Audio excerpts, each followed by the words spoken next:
Good morning and welcome to another exciting edition of Day 4 with the man Frank SCALISH. Day 4, number 214. We're moving, man. We're piling them on. Yeah, so you get on Central Time at like 8:05, 8:10, and that's kind of our pre-meeting. It's been a while since you see me this fired up in a early morning deal. That is factual. It's like just a mixture of basic, like just having people that you pay to do the job, and then a little bit of self-loathing mixed in with some of my food choices last night. I ate at 2 fast food joints in a span of 4 hours. One involved a chili dog, one involved a dozen wings and ranch.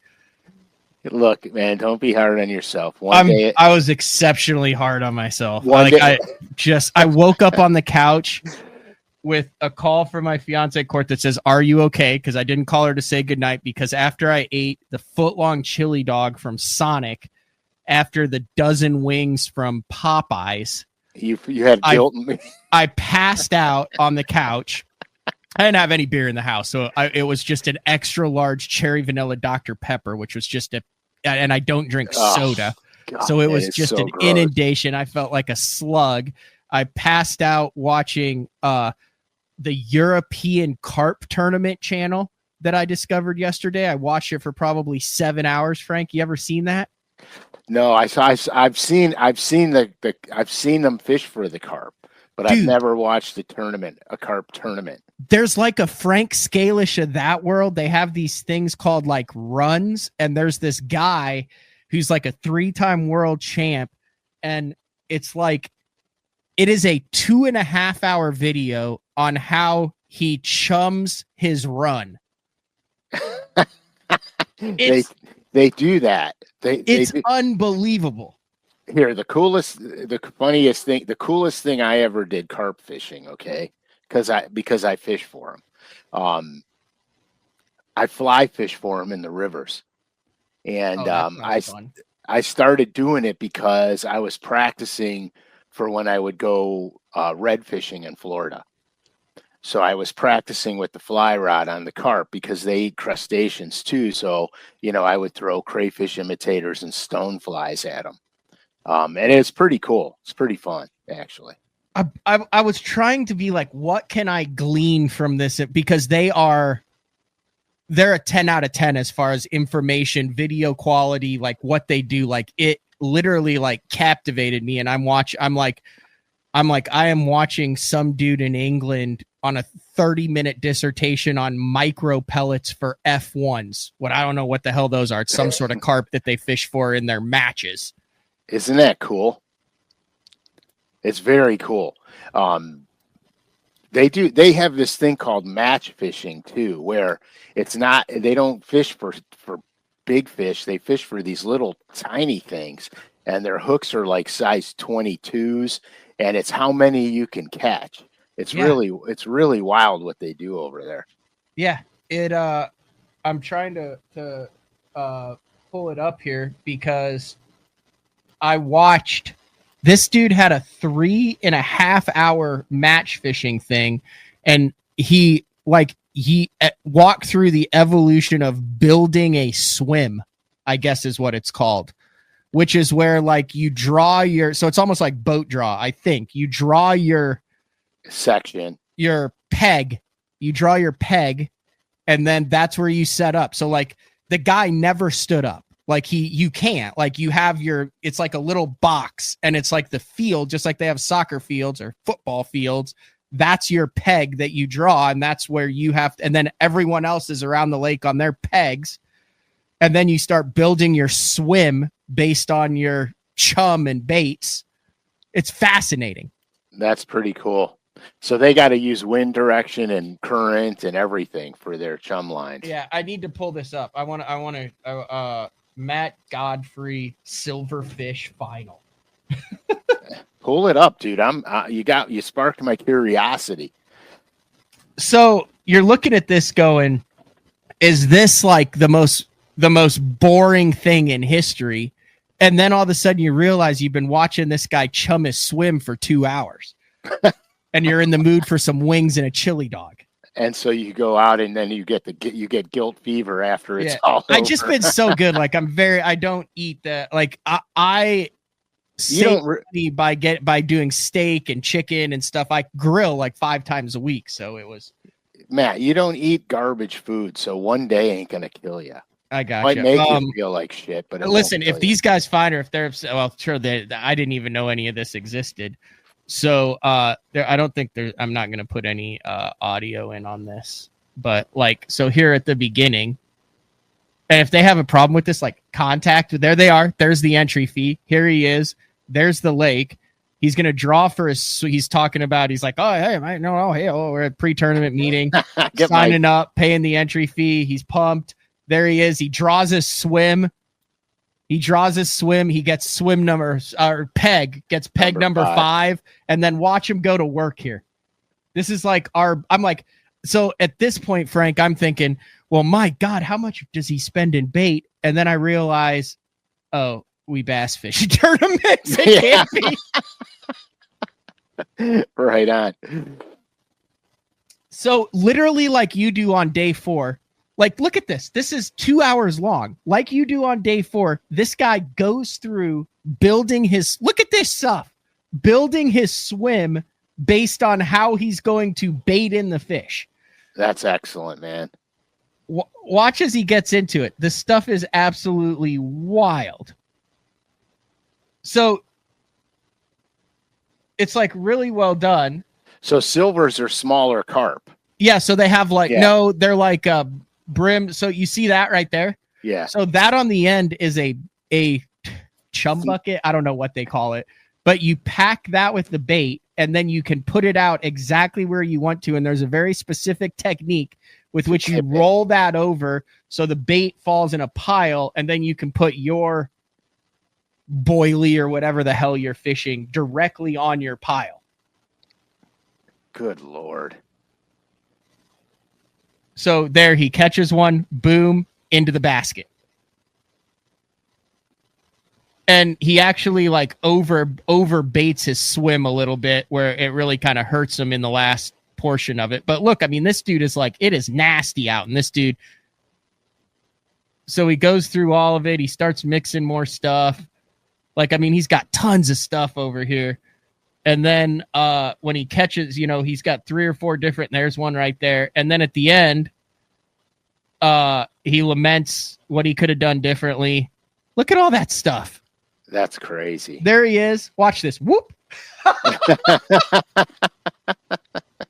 And then at the very end, has he waited? Oh, here he is now. He's putting his silverfish. There he is, getting the picture. That's the tournament picture. And did they weigh it already?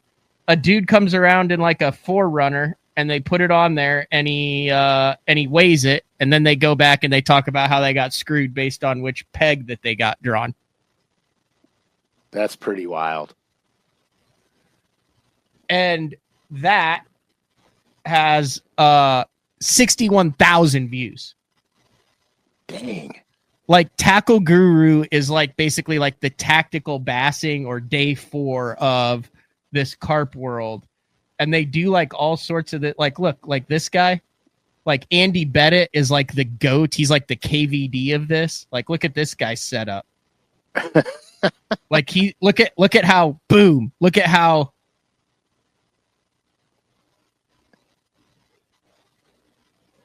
all sorts of different crazy stuff in it. And I mean, dude, you want to talk about technical? It's the most technical thing I've ever seen in my life. Yeah, I know that, dude. They take it to another level, like to an extreme level.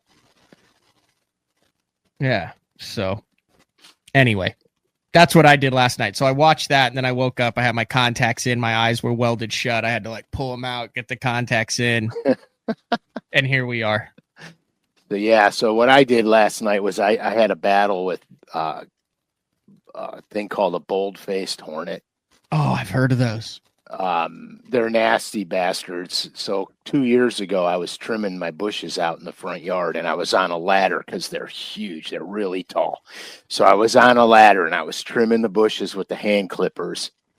And I had a branch I couldn't get through, and I hit it really hard. Smack. Well, there was a bold-faced hornet hive in the bush, and I cut it with my clippers. And I was on a ladder, and the bush was really tall, so I was leaning way up high, and my shirt was untucked, and all them hornets got up inside my shirt, because when I was laying on the bush and the shirt was open, they flew right up inside my shirt, right from the nest that I cut in half. So I'm on the top of this ladder, and it's like a 12-foot ladder, and I wind up throwing the clippers on the ground so they spiked nose first in the ground, and I jumped off the ladder, and I peeled my shirt off, and my whole entire shirt was just black with these hornets, and I got nailed. Like you sent me a picture of the hornet. I haven't looked at any of this because I wanted to save this story for the show. Hornet 3. So there's like 50 or 60 of them inside my shirt. And I got hit like 7 times in the chest, and I don't know how many times on the back. And so anyway, so I dispatched the hive that night. I got the spray, killed the hive, and for 2 years haven't had much of an issue. And then like 2 days ago, I go outside. Well, it wasn't 2 days ago. Yeah. So I go outside, ignore the faulty paint job on the house, but I go outside, and that's sitting at the front door. That is the actual hornet's nest on your front door in Ohio. Yeah. Oh, and that looks diabolical. Oh, it's evil. And so what you can't see is right below the hornet hive, there's a window in my family room, a living room, a window. And then above the hornet hive is my bedroom window, which I have a window unit on. So you know how when you put a window unit in, your windows are up and everything. So I figure out that I could open the window downstairs, a crack, get my hand out and get the hornet spray, and I'm literally 3.5 feet from the hive. And so I go to Home Depot and I buy like 3 cans of that hornet spray, and I put my hand out the window. I open it literally a little bit. I put my hand out the window, and you see the hole, the circular hole in the hornet hive? Yep. I literally unload a can into the whole can. The whole can. And these things came out, and when I tell you, you have no idea how many are in there. There were hundreds of them, dude. It was like a black cloud around that thing. Well, a couple of them flew in the window because I had it open like that far. A couple of them flew in the window, and I smashed them against the wall with the curtains because I didn't want to get stung again. And so I don't think much about it, and I go and I check it, and they're still buzzing around. And an hour later, they're not buzzing around, but there's like 15 or 20 still trying to get in the hive, but they can't get in the hive. So I go get another can of this stuff, and I unload another can on this hive. All right. Okay. And so about 2 hours later, I go down, I get my push pole out of the garage, the push poles for your bass boat. Yep. I go get my push pole, and I'm like, they got to be dead now. It's been 2 hours. They got 2 full cans. And I go and I bash that thing down, and out comes about 50 more of them things. So I run around. Holed up in the bunker. Yeah. So I run back around in the house. I get another can. I'm on my 3rd can, and I unload the 3rd can into that thing. And so now I wait it out. So I do my stuff. The day progresses, and I go out there with a spade, and I take all of it off the side of the awning with the spade. There's a few flying around, but a few doesn't bother me because I've been stung a million times by them. So a few doesn't. Obviously bother not me. allergic. Like what? A welt or an itch, or what is the bite like? It feels like a hot poker stabbing you. But why won't my bar go away on the bottom of my thing? I don't know. So it feels like a hot poker's poking you, but but I don't get anything. It'll swell up like the size of a quarter. Bald-faced hornet. Yeah, they're nasty, dude. They're nasty. So what's the conclusion to this? So the conclusion is, so I'm proud of myself because I wiped the hive out, but I keep seeing them. I keep checking. There's nothing there. I scraped it off the thing. I'm going to repaint all that crap this weekend. I scraped it off. I got it off, and I still see 15 or 20 of them buzzing around. Don't think nothing of it. Yesterday, I go upstairs and I hear buzzing in my bedroom. And I'm like, what the hell is going on? And I go to my window unit, air conditioning, and they're trying to build another hive on top of my window unit. Oh, you got to call someone, Frank. So, oh, no. So I freaking peel the covering back on the air conditioning unit, you know, where you put it on the sides so nothing could get in. I peel that cover back. I stick my arm through there with a can of that shit, and I let them have it, and I killed them. And so then I got a stick, and I scraped them off the screen and knocked them out of the thing, right? Oh, my gosh, 38, dude. That's bad. That's bad juju right there. He's Mr. Do-It-Yourself. Hey, look, I'll do it myself till I get severely injured. And so anyway, so I got him off. Well, there was one that was stuck between the screen and the window, and I didn't want to take the whole air conditioning unit out to get it. It was dead. Yeah.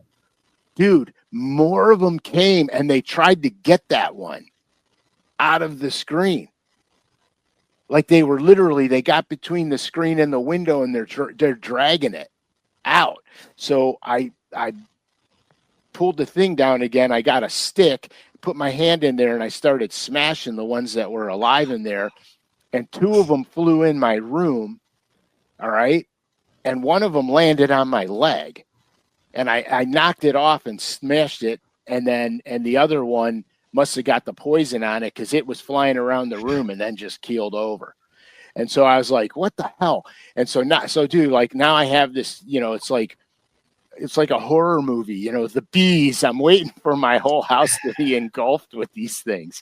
They're nasty. Yeah, it sounds like they want to be there, and there'll be like a couple on a mission, and then they fly back and they're like, where'd everybody go? And then they're like, we'll just start over. So you have to basically like kill them over and over and over until all those that have any remnant of that hive is gone. Yes. Well, here's the mistake that I made, which Frankie clearly pointed out to me. He said you should have waited till nighttime when they all went in the hive. Yeah. And so that was my screw up, because if I waited till, but I'm an impatient dude. I'm impatient. Bold-faced hornet pattern. Dude, I'm writing that down right now. Bold-faced hornet pattern. I'm doing it. Ooh, that would be kind of cool. Yeah, I'm doing it. I bet. Here's what you need to do it on. No, I know exactly what I'm going to do. I'm going to do the white glow in the dark for Halloween. Can you do it on that bait? They have an actual bee pattern. They do? Yeah, they do. Oh. They have an actual bee pattern, and I could do it on that. Oh, my God, Matt, that's brilliant. Oh, yeah. They do. Oh, yeah, I'm doing it. Oh, cool. There's the bald-faced hornet. It actually looks like a bald-faced hornet. Dude, I could do that so easily. I'm doing it. I'm absolutely doing it. That's very cool. So yeah, so that's and so here's how it all started, okay? Because we're going down this rabbit hole, and I'm gonna bring this back to fishing. I promise you. So here's caller number 8. So here's what happens, right? So the reason I spotted this thing in the first place, which I don't understand how I missed it, because I trimmed the bushes and the hedges and weed eat it, and I never saw it. And literally, when I weed eat the ivy around the side of the house, I start in that corner where the nest was, and it's only 2 feet above my head. So I guess if it was a tree stand and I was a deer, I was smoked. But I never saw it. Like I never saw it. So anyhow, so how I found it was I was out fishing a few days ago, and I had an issue with my live scope. And here, listen, this is why I use the bass tank, okay? Because I buy all my electronics from there. Because when I have any issues, I could call Scott at the tank, and he'll walk me through it on the water. If I would have bought the units from somewhere else, I don't have that option. And so he walks me through. We get my forward-facing sonar figured out. In the meantime, I have an old carbon on my dashboard, a Lowrance carbon, that was glitching like crazy. I updated it. I deleted all the waypoints out of it. I started over on the unit, and it was still glitching. So I said, well, they don't make them anymore. They're not going to make the lives anymore. I might as well look at a Pro, because that has better side imaging, the whole 9 yards. So I call Scott, and I'm like, hey, dude, I want to buy a Pro. So I give him my card numbers, and I tell him, look, I want it second day air. I'll pay for the freight. Don't care. I need the unit. I got a buddy of mine coming in from out of town, and we're fishing for, 6 days.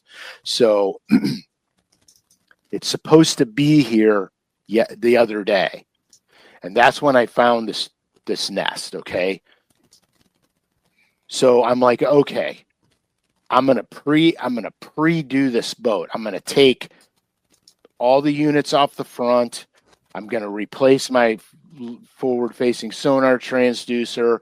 I'm going to pull the old transducer off the carbon because I got a new anyway. So I'm in the yard, and I'm getting everything ready for said package to come in. And so then when I got to put it all together, it's only going to take me an hour or two instead of a half a day, because I'm getting everything going. While I was in the yard working on it, I'm in the back yard. UPS comes in the front yard, and I don't see the truck. I don't hear the truck. I don't know they're there. I walk back out front to see the wasp situation, and there's a sticker on the door saying, sorry we missed you. We'll deliver your package tomorrow. Oh, God. And so that's the worst. I immediately call UPS. You're like, stop the truck. Yeah, so I immediately call UPS because I don't know if the truck was there 10 minutes ago, 40 minutes ago, or a minute ago. And so, yeah, exactly. No. And so I said, can you stop the truck and tell me where they're at, and I'll drive over there and I'll get this stuff. I need it. And they go, no, but you could go and it's all recorded. And so I'm like, I need to talk to somebody in person. And so they connect me to a person who speaks very poor English, and I can't understand every other word. I don't know what he's saying. So I'm like, oh my God. I said, where's the package going to? Which UPS place is it going to? In place at the end of the night where you can go pick it up. I'll go pick it up. You can't pick it up. What do you mean I can't pick it up? It says you can't pick it up. It has to be delivered. He goes, but you could go on the app. You could go on the app and you could pre-sign for it and give them drop-off instructions, like deliver it to the back. You know what I mean? So I go. I was ready to turn Heights into Grand Theft Auto trying to find that UPS truck. Dominic with the Do So we? listen, Hey, can we give Dominic a $50 LureNet code? sure, let's do Okay, Dominic, email me matt@basso.com. I'll forward it on. We'll just send you a code. You can use it at lurenet.com. No strings attached, $50. Because I could just, you know what Grand Theft Auto is, right? You've seen the video Of game. course I do. I could just picture you in the Ram, just ripping through the slow children at play signs in Cleveland Heights, tracking down some UPS driver that's just trying to get done with this. Route. All right. Yeah. So wait. So this story is this is aggravating. So the guy says just go on the app, and you could pre-sign it, the whole 9 yards. So I'm like, you know what I mean? Because it's like my wife comes home from work. I say, we got to get on the computer. We have to have this thing because I have Bass Talk Live tomorrow and you're going to not be home. And I can't miss this freaking box because it's the third time and they'll send it back to sender after that. So we go on and we do everything this guy whom I could not understand. I did what he said, and we go into auto sign, and it said, this package cannot be auto signed. And so I told Rachel, I said, you're working from home tomorrow because I can't miss this package. My boat is completely taken apart in the driveway. I'm like, you cannot miss this package. So today, fingers crossed. Oh, so you didn't ever get it? No, it's gonna be delivered today. And here's the screwed up thing. It is literally going to start raining right after this show today. So it's very similar to my my trash disposal as to why I'm actually upset. Yes. Yeah, I put the trash can out every Wednesdays when I'm home. And so you know how my road is, right? So I'm more on like the wooded side, and it's like not a neighborhood, it's just a street, but there's like no one on my side of the street uses central disposal. Everyone on the other side does. So they go down one side, they pick up all the central disposable stuff, and then they're too lazy to get my side, so they just skip it and marked it that it wasn't out there. It's the second time they've done it in 3 weeks because I've been home. So I call last week, and I'm like, okay, maybe I like didn't have it out there soon, and but you can tell if they've been picked up on the other side of the street. Right, so yesterday, the cans, yeah. I was down in Fort Worth with Court. I get back super early in the morning, put it out there. Everyone's trash is still out there. I watch them drive right by, pick up everything on one side of the street, skip mine. I wait until like noon. I'm like, well, maybe they're going to come back down never come back down. Call them. Oh yeah, sorry about that. We'll put you on the list for tomorrow. So I wake up, so I leave it out there. I wake up today. It's the second time in 2 weeks this happened. I have to pay independently for it. Trash is still sitting out there. So I'm ready to go into customer mode as soon as the show's over. You're ready to get your package. Oh, dude. So I got a hornet's nest you could put in your garbage if they want to pick it up. Yeah, so I grabbed the remnants of the hornet's nest, and there were still live hornets in it. I put it in a paper. I put it in a brown paper bag, and you could just hear them all buzzing around in the paper bag. So I unloaded a half a can in the bag and shipped it around. You probably could have paid for an exterminator as much as you've spent on hornet spray by now, Frank. Yeah, I only went through 5 cans. All right, I found a hack, and we'll get into fishing. Today we're talking. Yesterday, I had Bruce Stanton from Pradco. He is literally, he's the guy who like signs off on day 4, right? Like when it comes down to it, ultimately, he's the guy who says, yes, this disaster can continue, or we're putting our funds elsewhere.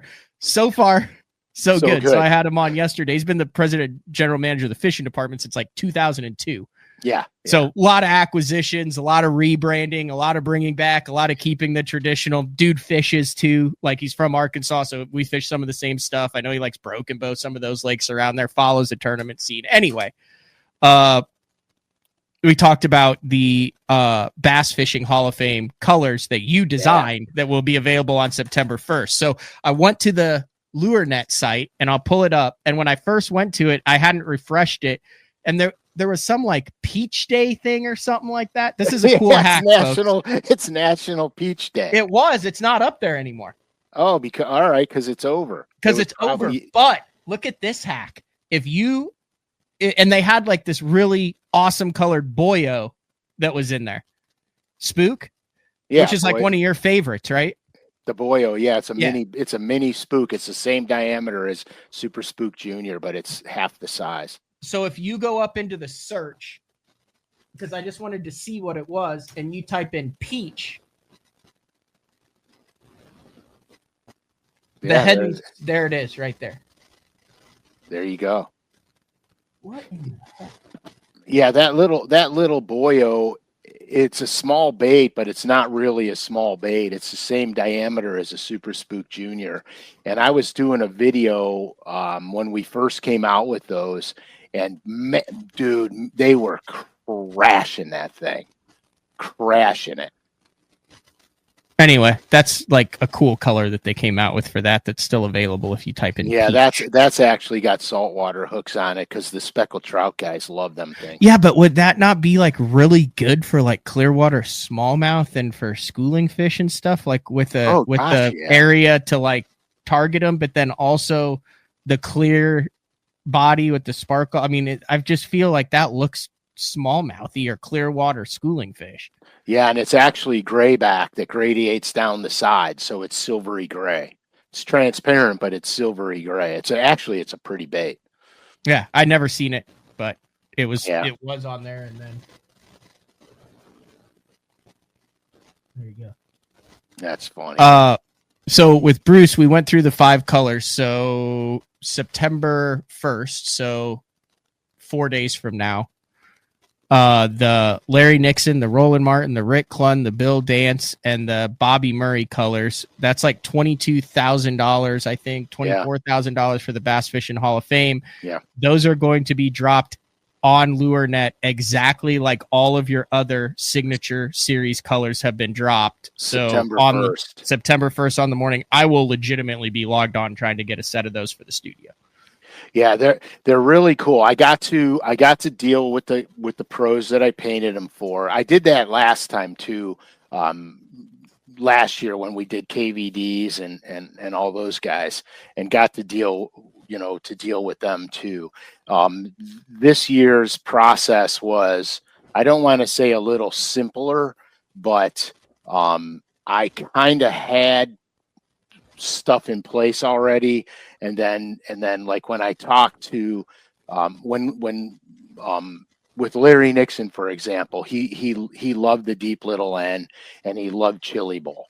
And so basically my instructions were make a cool version of Chili Bowl and a deep little N.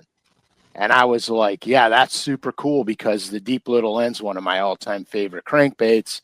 And so I did a really hopped up version of Chili Bowl.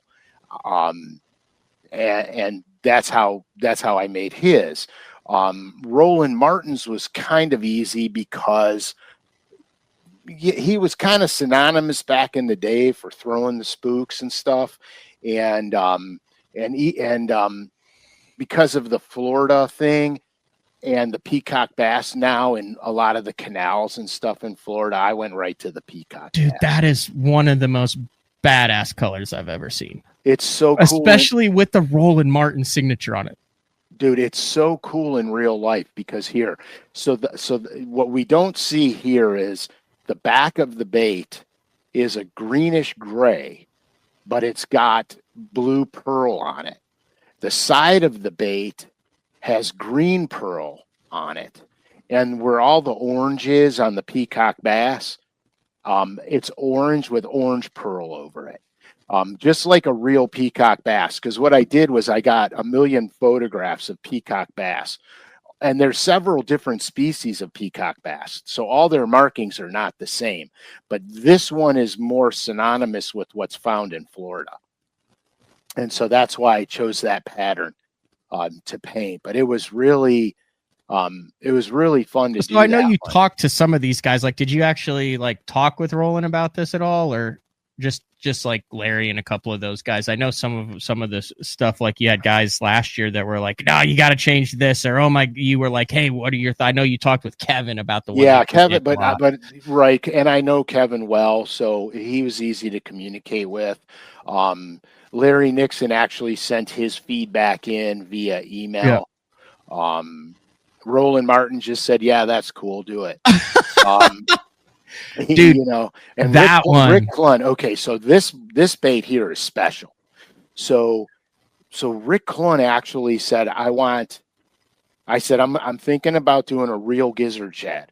And all he said was, do it, but it has to have a green back on it. And so what you don't see here is the back of this bait is black, but I put green pearl scale pattern on the back and the shoulders. And then the green pearl rolls over into a pink pearl on the sides. This bait looks alive. And actually what I did was I painted a glide bait that color for myself. I painted a glide bait that color. And oh my gosh, dude, it's like that. Like, to me, that color should be in the run permanently. But I don't know. What's it called again? Greenback gizzard. Oh, it literally says greenback gizzard. Never mind. I'm sorry. I'm an idiot. That's okay. And that's the one knocker. And there's 300 of each of these, so it's just like one of your custom colors. Actually, if you guys want, you can buy. I think it's like $150 right now. Is how much a ticket to the Bass Fishing Hall of Fame is, and like, you can hang out with Rick Clun. You're gonna be there, Frank. They're gonna be inducting Randy Hopper, Craig Lamb, William Shakespeare. It's like a fancy event. Like, yeah, you don't show up in like jean shorts and a t-shirt. Like, I mean, I'm wearing a suit with a tie, Frank. Yeah, that's gonna be special. Are you going suit jacket? Yeah, probably so. I've never seen you in a suit jacket. I have very expensive Italian suits directly from Italy. Oh, you have to. And well, here's the problem. Okay, here's the problem. They don't fit me anymore. Oh no. Yeah, I got them. How close are you? You got to be fairly close. I'm close, but the problem isn't my waist. The problem's my shoulders. Mm-hmm. I outgrew the widths of the suit. And so they don't fit properly because they were tailored specifically for me. And there's not enough material to take them out now. You know how that goes. Yep. Like, they could pull the threads out. There's always a little bit of material left over, so they could take it out or take it in. And there's not enough to take it out. So that's where I don't know. We'll see what happens. I'm working on it. But all right, back to it. Yeah, this is a cool little bait here. Yeah, so Bill Dance, his is on the Spitting Image. Didn't he have it signed on the Spitting Image originally anyway? Maybe when it was with Excalibur. 100%. I think it was the Bill Dance Excalibur Spitting Image. Well, yeah, because they had his colors in it. Citrus, Bill Dance Citrus, Bill Dance Tennessee Shad, and stuff like that. So he wanted a thread fin, and so I wanted to do a realistic thread fin. Yeah, see where it was side different. I remember that because I had that bait.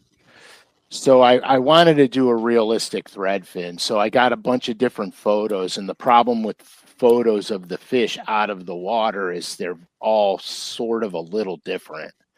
So I took the main attributes of every one, like the yellowish hue underneath the lateral line. That was prevalent on every thread fin. The color of the back, the color of the cheeks, the belly color. So that's kind of what I did. And so I made him, it actually in real life, that thing looks pretty wicked. But then final, last but not least, Dude, No. this cracks me up because like I don't really know Bobby Murray personally, but I just like this is like just old school color on an old school bait. Yeah, so the crazy thing about the Big O is the Big O is actually one of the first original square bills. And to give a little bit of history on that, the first one was actually made out of wood, and which I have one of them, and it Fred was Young. yes, and it was actually made out of wood, and so it was kind of iconic that Bobby Murray would do the Cotton Cordell Big O because he's been around since the Big O, basically. So it was kind of appropriate. He was a little more particular what he wanted. He just always thinks that a square bill should be chartreuse. And so I kind of had to work with him a little bit on convincing him that a chartreuse bluegill would be awesome. So that's what we did. Yeah, that's a really cool color. Is that the what size of the Big O is that? Is that That's just the normal size? That's the 78. I think that's the one size bigger than the C77. Okay. Or 76. I don't know how it goes. There's all 5 of them in the package like that between Cotton Cordell, Norman, and Hedden. 300 of each. All of those will be available September 1st. 100% of those. Oh, you could see the green back on that. Yep. On Rick Lunsby, really good in that photo. 100% of that goes to the Bass Fishing Hall of Fame. I think Bruce was saying it's $22,485. It'll be donated. You'll be there, Frank. I'm sure they'll have you standing up there with the $22,485 check. And I'm running out the door with it, bro. but that goes to the Bass Fishing Hall of Fame. It's really cool that the last couple years they've involved you in this. I know you were at the mixer for the Hall of Fame. Yeah. You know what? Marker. Hold on, keep talking. So the reality of it is I got involved with it a few years ago because I was like, I couldn't believe that the new guys coming in did not know the history of our sport and the major players that formed what we have today, or in a semblance of what we had today. And I was really amazed at that. And so I said, okay, so I'm going to bring a little more attention to this, to the best of my ability. Clearly I'm, not on the forefront of bringing attention to the Bass Hall of Fame. It's been around longer than me. So anyway, so the reality of it is I just thought that it kind of saddened me a little bit that guys that love our sport so much didn't know a lot about the sport. Like there were young kids up here that were coming up that didn't know who KVD was. And I'm like, how do you not know that? That's like watching golf and not knowing who Tiger Woods is. I mean, how do you not know that? You know what I'm saying? And so, or hockey and who the hell's Wayne Gretzky? Yeah. Like you probably had to be shocked. You had to be like, what? Yeah. I was like, what? That's what I was like when the Hornets came out. Wow.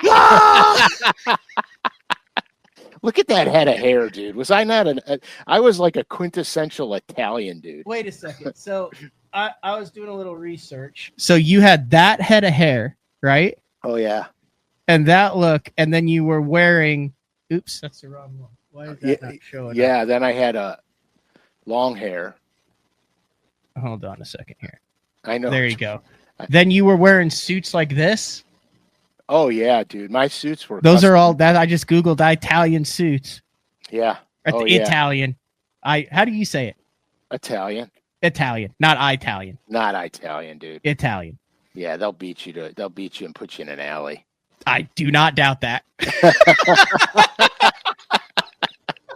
Yeah, no, so here's all that. Those suits with that head of hair. Oh, yeah. So back in the day, I did marketing and advertising, and my mom had a very high-end women's clothing store. And so she would go to Italy and buy women's clothes from Italy to sell here. Yeah. And so people could go to her store and they would have one of a kind beautiful garments to wear. So when she was over there, because she would buy it so inexpensively, she would get me all these suits. Okay. And then I would get them and then have them tailored to fit. And so, yeah, it was really cool. I mean, I used to dress to the nines. Bro. So did you wear an Italian suit to the Dinner of Champions when you made the classics? I probably did. Yeah, would have had to. Yeah. And then I have ties. Like, I was a tie fanatic.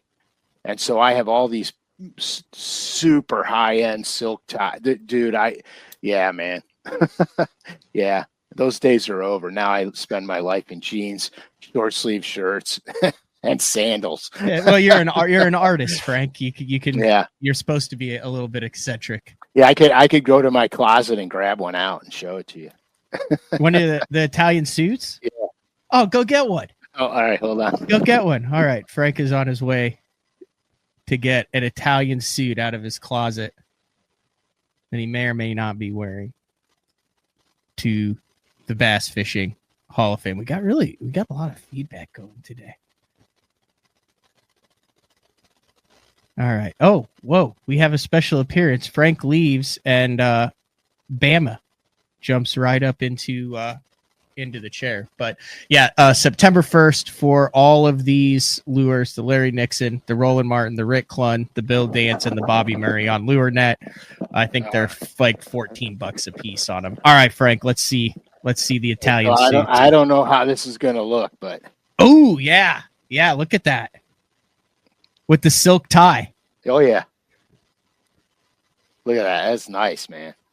Yeah, that's very nice. And that's a shame that doesn't fit. Yeah, see, it's a little snug in the shoulders. I have noticed so I've just turned 41, and over the past 5 years, I've definitely like filled not like fat wise, but just like you get the filled out dimensions of like your shoulder, because I don't like lift weights, and sometimes I'm like, I don't know where all this like mass is coming from up here. I think it's just natural. It's age. I mean, you go from a boy to a man, you know what I mean? And which is crazy because I work out every day, but I don't work out to be big and strong. I work out just to stay in shape. Mm-hmm. And but I gain mass in my shoulders, my neck, and stuff like that just from working out all the time. And then I went to put on the suit, and I'm like, holy crap, I got my arms in it, but it was like, you know what I mean? So I'm trying to get my Western loaded to the silk suit jacket for my for the wedding here coming up in 2 months, and it's hard to find one that fits perfectly. It really is. Without like, I actually am taking one to a tailor tomorrow. You have to tailor them. Like all mine are mine were so fitted that when you first got into the game, to full circle, bring this back fishing wise, were guys still wearing the jumpsuits? I'm gonna kill you when I see you, man.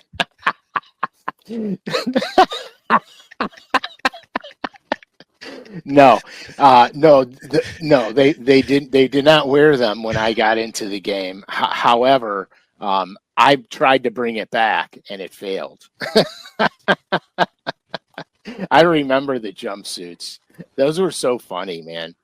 And they made fun of us for parachute pants. Yeah, you did live through the vest era though. Like you were like, when you first came in all honesty, like you were part of the vest era. Yeah, I never wore the vest. To be honest with you. Like here, I'm not kidding, folks. Like and this is a very tame one, but like this was the standard. This is what guys fished in. Yeah. Like that was the jumpsuit, and then some of them got a little bit flamboyant, and they like, I remember I think Harold Allen had one that was like red pants. It said like Skeeter down the entire side of the leg. I don't remember, but they got kind of wild with them, man. You know, why would you go to a jumpsuit? Do you think it had something to do? Wasn't like NASCAR getting big then at the same time, and they were wearing like this? Yeah, I think it had to have something to do with that, didn't it? Yeah, I think it did. I think that's what it had to do with. I think UPS just came here. My wife better get it. I made her stay home from work so she wouldn't miss it. But yeah, I mean, here's Don Butler with, Roland Martin. So Roland's got the jacket, but like you can see the belt there. But even Ray's wearing the jumpsuit. Yeah.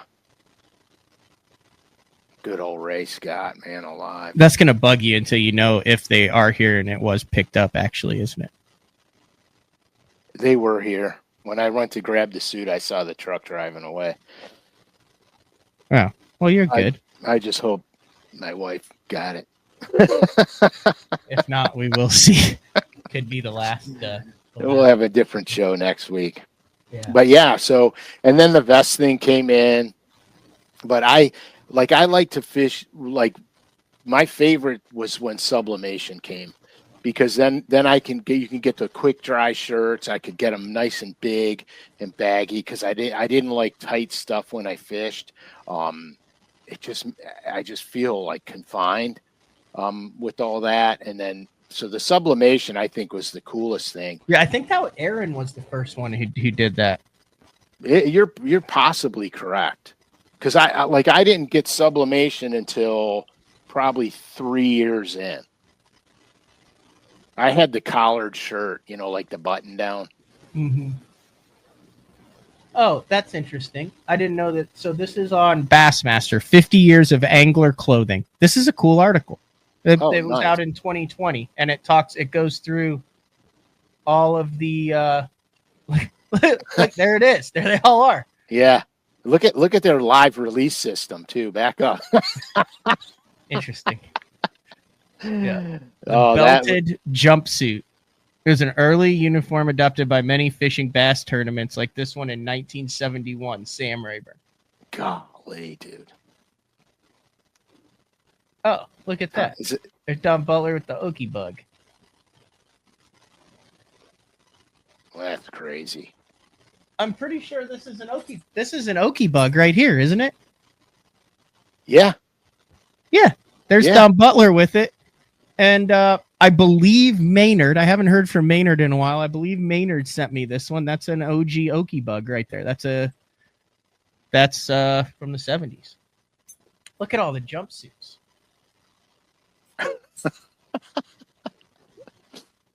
And then it starts going to the vest. Yeah, look at him. You think he got yelled at for scoping with the spinning rod in 73? Ricky Green. There's the Rickster. Yep. Then they're still back. The jumpsuits were still worn into the 80s. The kneel and reel. The presidents. Now we're getting out of it. We're getting out of the jumpsuit. There's the vest. There's the vest. Because they would take them off and put them in their compartment, nice and neat and clean. And when they went to weigh in, you just pop the vest on and you go up. And then it went into the patch era on the shirts. I have patch eras from the late 90s from the Assumption Bass Club. Yeah, I hated the patch thing. I hated it. Mine always rubbed on my nipple.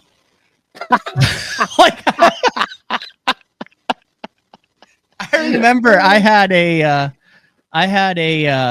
it was when the Columbia, whatever that Columbia one was the first like design for fishing. And I had Assumption Bass Club, Bass Federation Nation right there. But I mean, I would have like a raw left nipple after every tournament because of where that was embroidered in there. And every time I made a cast. Oh my goodness gracious. And yeah, so there's remember the Tritons and all the jerseys? I actually had that jersey my rookie year. There's sublimation right there. Then it went to the sublimation. Very cool. If you go to the Bass Fishing Hall of Fame, you can see all of that stuff. So that is super cool. Did not see us going through that entire article on today's show. No. So,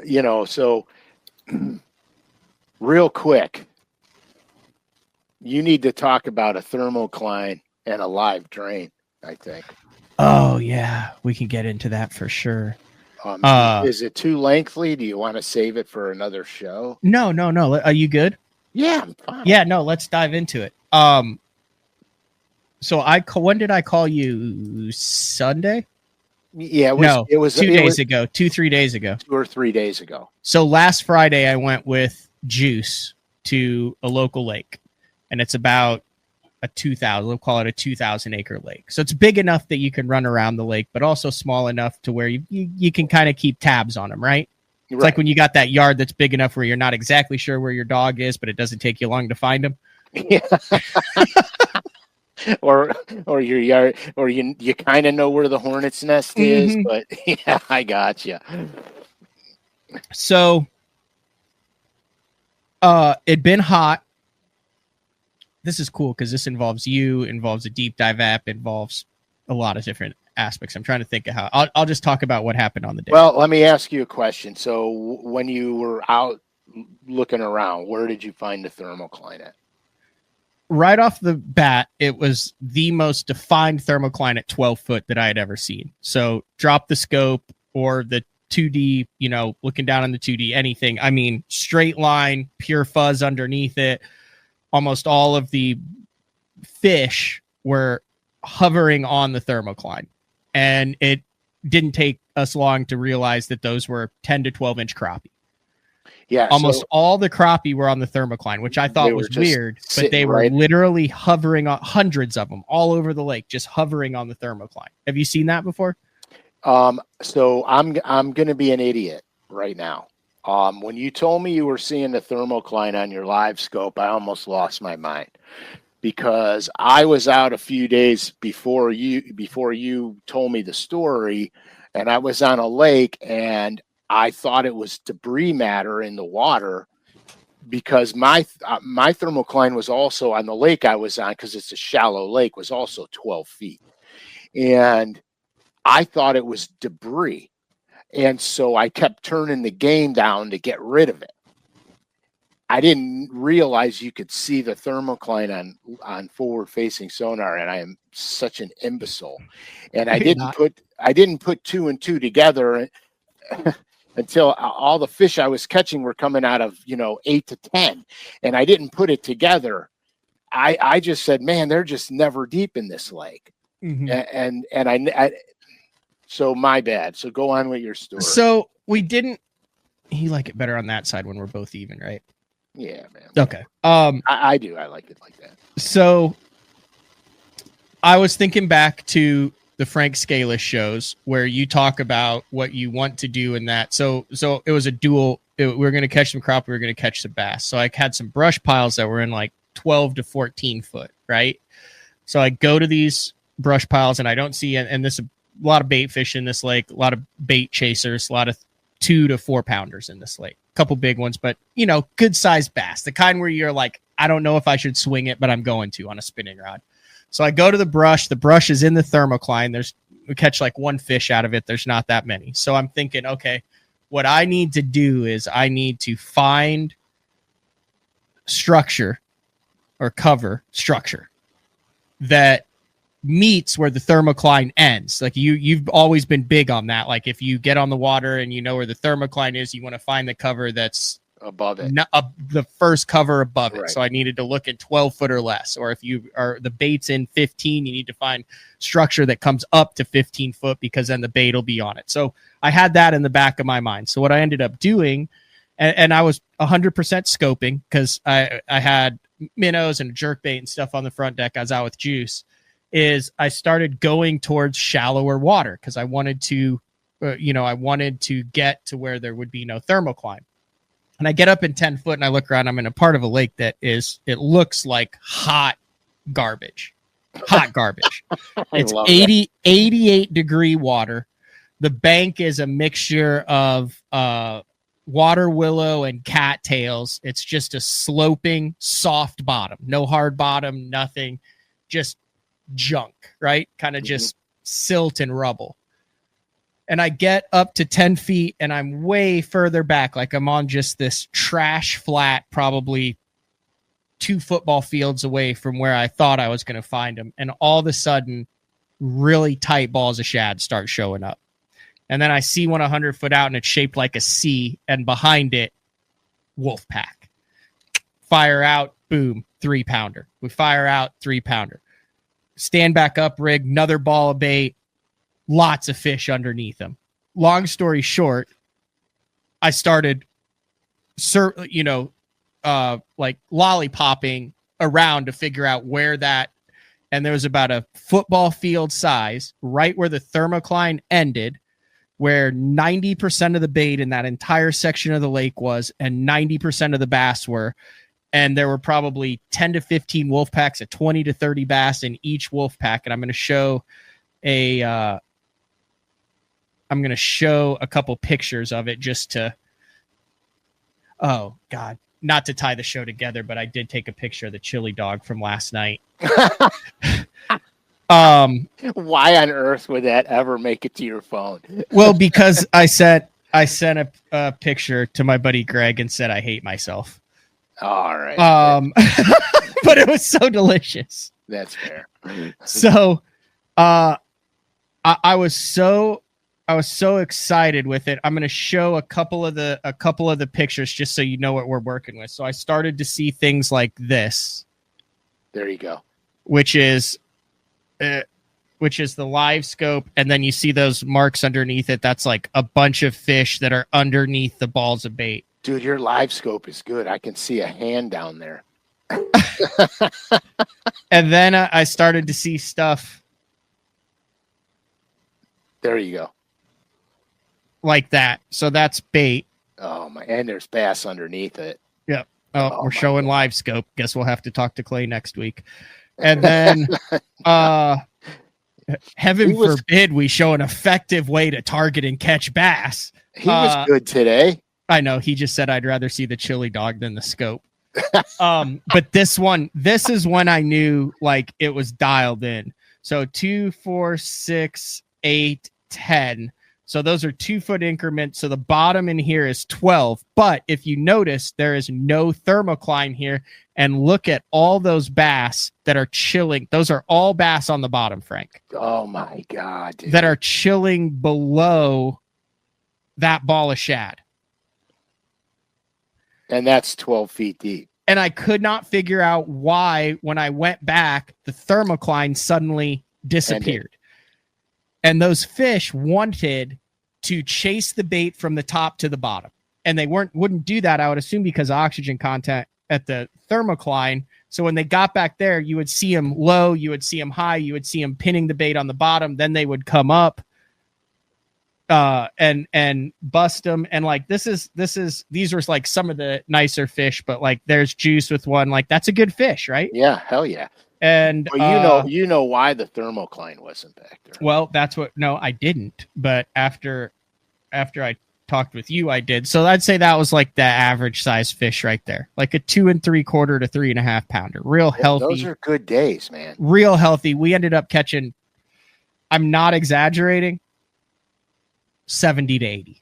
Oh man. Like Juice was like, he said it was one of the best days he's ever had in his life fishing. That's and good. So there's another portion of the lake. It's like two kind of big arms. And so I'm like, oh, well, this one looks similar. So I go over to that portion. Thermocline's still in 12 feet.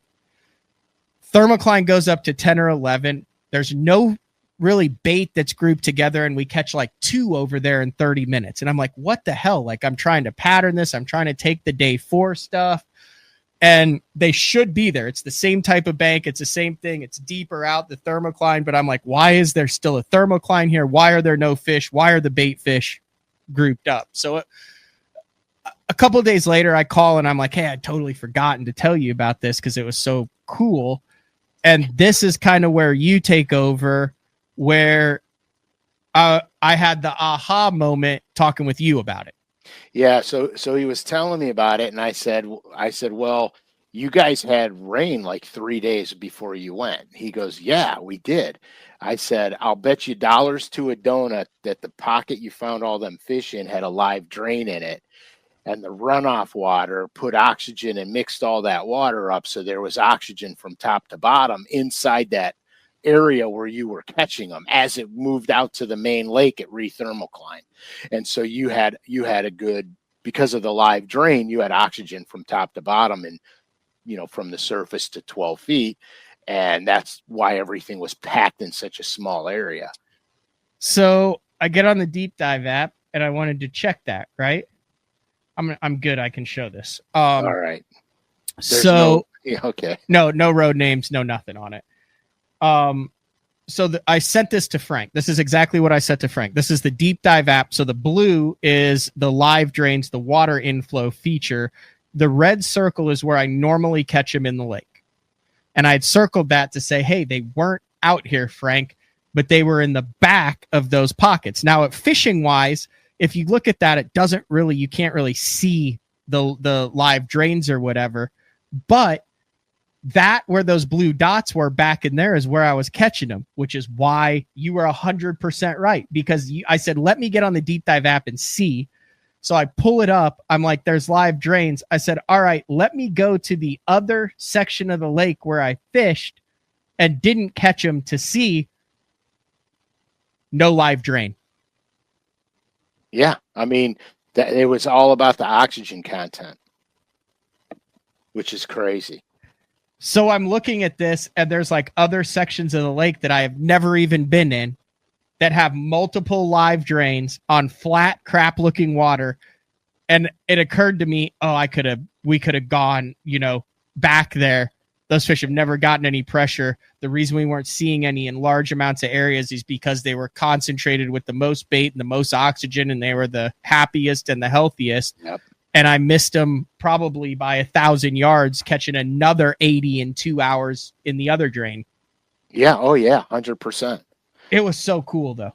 But that's why the deep dive app that shows you the live drains is so important, because they're active. And because I asked you, I said, did it rain? And you said about 3 days ago. Mm-hmm. There you go. But I had never caught him there. I've probably been to that lake 5-6 times before. And I've caught him consistently in the same areas of the lake. Mm-hmm. And they were just not there. And it was really cool. And then I started thinking, how many times have I driven past trash-looking areas that makes no sense and been, man, it's a really tough bite today, thermocline, turnover, all this stuff, and completely missed where 90% of the fish were. Yeah, it's crazy, but you did good. But you did good though, because you used the process of elimination, right? Which was helpful because the lake is small enough to where you can systematically like I said, it's a big lake. You can run it and all that stuff. It's not like you can't see the entire lake or anything. It takes a while to run it, but it's manageable enough to where you can take a section and systematically break it down. Yeah. That was cool though. That was super cool. Gabe, I was catching them on a 3.5 inch minnow, but I was throwing a 3/8 ounce head on it. So I was bombing. I was basically punching the shad balls with the minnow. If Juice was throwing the like 16th, 8th ounce stuff, because these fish were only 3 to 6 foot, a lot of them, and they were less than 10 foot of water. And it had to be, you had to get one that said, I want that. And as soon as one said he wanted it, they all wanted it. But if you gave them a chance, if you gave them an option, they wouldn't eat it. It had to be you either eat it or the thing's on the bottom in the silt right now. And 9 times out of 10, they said, we'll eat it. It was a cast, engage your reel, just crank, and then boom, it was on. That's crazy. So you had to go through a lot of different weights and minnow sizes. Yeah, I started out with a 6-inch minnow on a 3/16, which is my standard anywhere I go. Then I went down to a 5-inch on an 8th. Then I tried some hair. Then I went to a 4-inch on a 3/16. And then I ended up on the 3.5 inch on the 3/8. And it was 3-to-1 from even like a 4-inch on a 3/16 to a 3.5 on a 3/8. Like, I mean, it was that much of a difference. Yeah, see, I would have been screwed because I wouldn't have gone heavy small. I would have went heavy big, but I don't think I would have went heavy small. Corey said, Matt, I need a minnow that's smaller from a freeloader, but still fat. Like, that would be the Great Lakes finesse drop minnow. Yeah. That's got that. Like, here, I'll pull it up. The 3.25er. Yeah. Have you thrown that on the, and like, so for shaking, I have not tried to like shake and walk the Great Lakes finesse minnow, but for on small bait fish looking for the reaction bite, that GLF minnow is very underrated for that application. Like, I know that they don't throw it like that up north, but I throw it like that. Yeah, see, I throw it on an 1/8 and a 3/16. Mm-hmm. It falls pretty fast on a 3/16.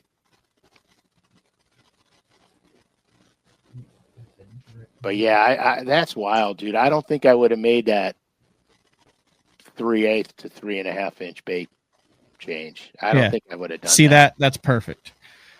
It's still a little bit slender. I don't know. He says that he can't get him to eat the he said that he can't get him to eat the mooch minnow, but that GLF is an underrated fish actively feeding on bait minnow, largemouth in the South. In that color right there, because it's got the two-tone on it. The biggest thing I can say on a minnow is to have a two-tone on it. Fish see contrast. Yeah, it's the contrast. Gut bag. It's the gut bag of crankbaits is the two-tone on a minnow. Yeah, the contrast is the critical component. Yeah, especially in off-color water, it stands out much better. Unabashedly say, if you would like to try that, the LureNet loyal listener code is capital BTL25 for 15% off regularly priced items at lurenet.com. Yeah, and don't forget, if you buy the Hall of Fame stuff, use that code. Oh yeah, because they will be full price there. I'm gonna be curious to see how fast it goes. Bruce was like, "Yeah, you guys." Clay, it can be that complicated, and you just said like it can be that complicated. It really can. It's not look at fish, see fish, cast fish, catch fish most of the time. Oh no, I'm gonna agree with that. They wouldn't eat a jerkbait, would not touch a jerkbait. I'm gonna agree with that because the other day when I was out, I was jerkbaiting on them and everything, and I couldn't get them to go. I would love to get Clay in the boat on a good scope bite.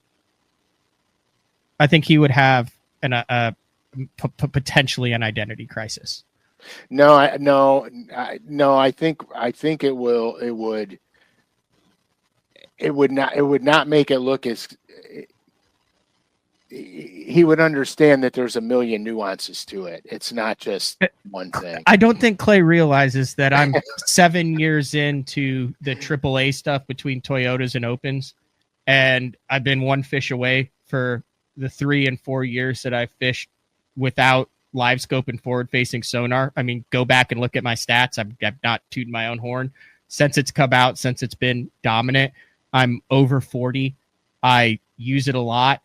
I've gotten my ass handed to me on it.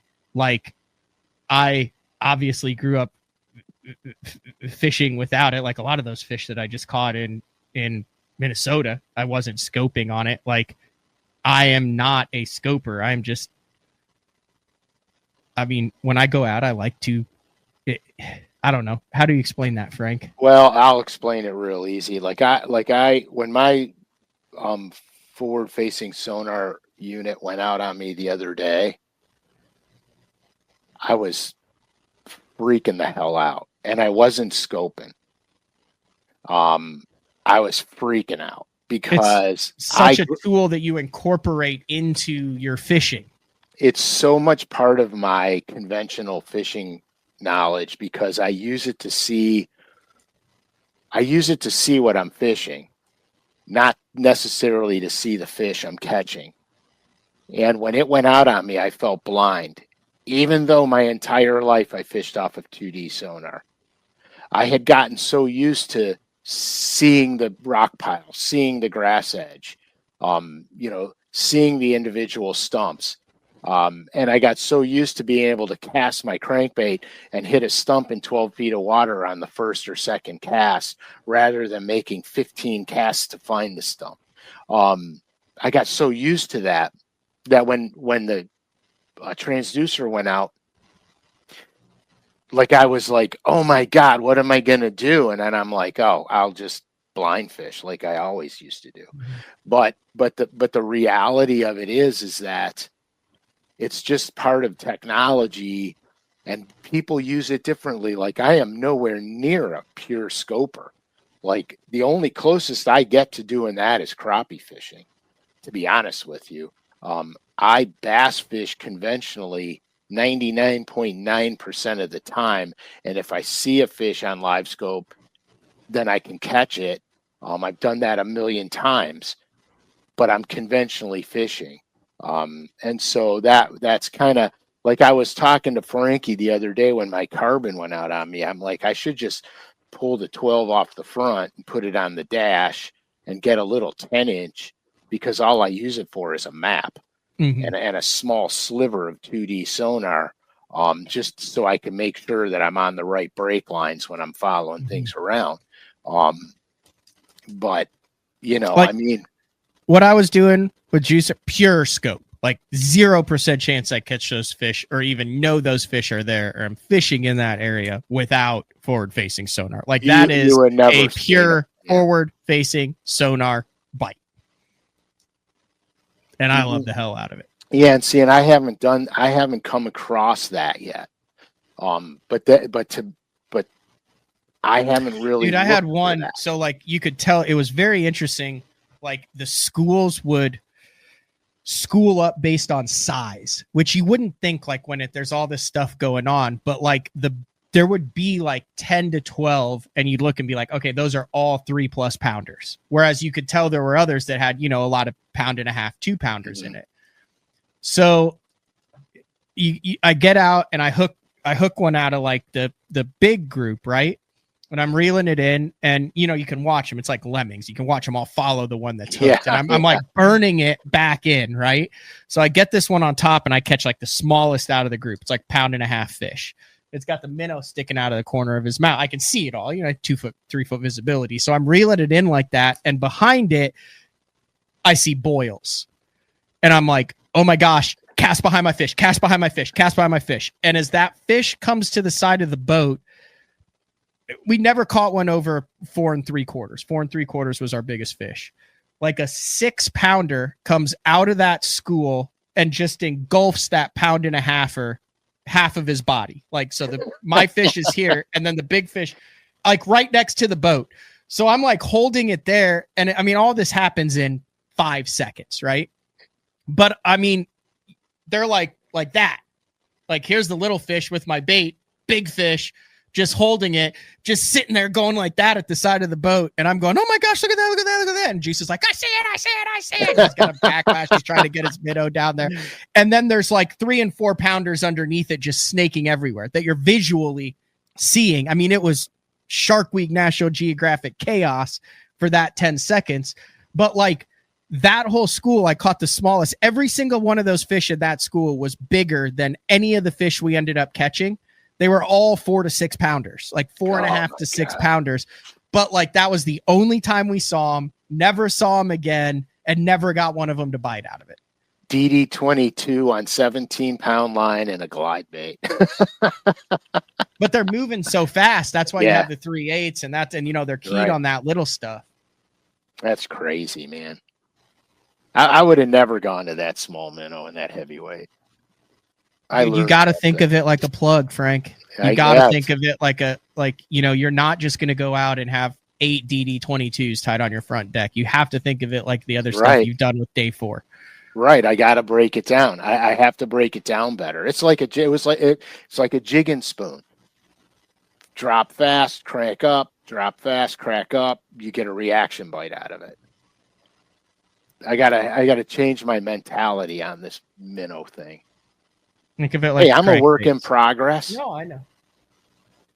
It's like a crankbait. Sometimes you have the square bill minnows, you have the deep diving minnows, you Yeah. have the mid range minnows, you have the big bodied, the shallow, the ones you burn, the ones you bang off stumps, the ones you catch schooling fish with. You have the citrus colors, the natural colors, the cold water stuff, the summertime stuff, the grass stuff. Yeah, that's insane, man. It's a whole facet. I'm learning though. I'm learning it. We'll be good eventually. All right. What else you got for today? I just got. Oh, yeah. You have to go install all that. Well, yeah, but the rain's coming right now. I'm so. It's God giving me patience, man. Be careful what you guys pray for. Don't ever pray for patience. I'm just saying. But yeah, dude, it's just I'm an impatient individual. And Frankie will tell everybody. When I get a bug up my, I'm ready. We're doing this and we're doing it right now. Not waiting. I'm not waiting. We're doing it right now. And that's a problem. I got to kind of just take a deep breath, calm down, relax. Mm-hmm. Frankie with a solid derb up at Oneida last weekend. Yeah, he had a top 25. Wasn't bad. I mean, you got to, I'm glad that he's popping around and going to lakes all over the place, because I think you learn more. The more variety of water you can see, the more you learn. Yeah, and that's important. Yeah. All right. Today is August 28th. So yeah set your Monday, September 1st. Set your alarms reminder for that morning. I don't know exactly what time it comes out. Probably first off, but who knows? I know I don't want to tell someone a time and then they drop it an hour earlier or 2 hours later. So we just know it's September 1st, that Monday. The 5 Bass Fishing Hall of Fame colors painted by Frank, the enchilada sauce, Larry Nixon, the peacock bass, super spook, Roland Martin. Yeah, and you know what? You mentioned something on your show yesterday, the shadow box. The shadow box are my original paint jobs on the baits. They're signed by me. They're originals. Yeah, and that will go into the silent auction, which will be on bassfishinghof.com through BidPal.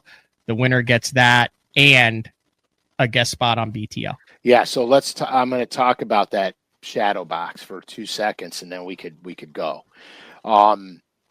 There's only 3 hand painted originals. Pradco has a set. I have a set, and the shadow box. Those are the only originals out there. So did Joey Mac and Cheese buy last year's with the KVD and all that? Holy crap! I think he did get that one. Yeah, and then we had him on the show, and then it turns out that it was like having like a normal guest on the show, and it was like one of the best shows we've done. Yeah, because he had all of the OG lures and all that stuff from back in the day. Yeah, 100%. That's how he got. That's how we introduced Joey to everybody. Yeah. Merch is finalized, and we are looking at an official September 4th drop, and then Perfect. That will be open until probably September 25th. So we're looking at like a 3-week opening to get all that in for the merchandise. So just finishing up a couple things here. It might be a little bit of a soft opening, but that merch drop is ready to go, and that's for all the Frank SCALISH stuff and for some of the BTL kind of one-of-a-kind signature stuff. Perfect. And then I got to get Dominic a $50 gift card number. Yeah, let me see if he emailed me yet. I'll get it. Sorry, I sprung those on you. I need to. Yep. I got it right here. Perfect. So just shoot it to me, or I'll get the number and I'll just give it to you. Forward it to me. Mm-hmm. So that was a good show today.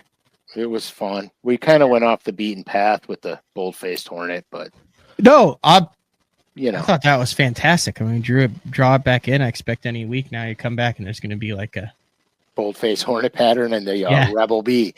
yeah. It'll be fantastic. So, all right, this has been another edition of day 4. An exciting edition. It was pretty exciting. It was it was good. I liked it. You have to text me to see if you got the units in, because if you go and they're like, "Oh, just missed him again," I'll lose my skin. we might be the last day forever. I put a note on the door. Doorbell doesn't work. Bang on the door loudly. Man. Yeah. We're getting all sorts of like wedding gifts at the house and stuff too. So every time I open the door, I'm like, whoa. And for so many years, the only thing that would come was fishing stuff, right? So I was always like super exciting. So I would be like, I was so confused the first couple because I was like, oh, you sent me like badass fishing stuff. And then it'd be like weddings. I didn't open it. It would be like, you could tell it was like wedding stuff. So now that spare bedroom is nothing but wedding packages. Perfect. Wait till you're married. And then you'll get Amazon packages every other day.